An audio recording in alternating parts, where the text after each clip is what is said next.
Kani siya nga hanging bridge gisugdan ni og build katong wala pay eleksyon. Maupay ting release pa sa ayuda. Katong maupay pagpinirmahay sa impeachment. Nya gibayran og tag 150 million. Matud pa nila ang mga kongresista. So kay human na magbayad, dili na mahuman. Ang luoy kayo ani ang community nga nagpuyo aning mga dapita sa Bunggan. Mao ni hari sa Bunggan. Ani. Bunggan area. Portion ni sa Bunggan area gining akong gi postingan karon.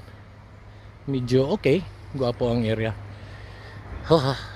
Luoy ang community. Nahurot sa way klarong ayuda. Bye.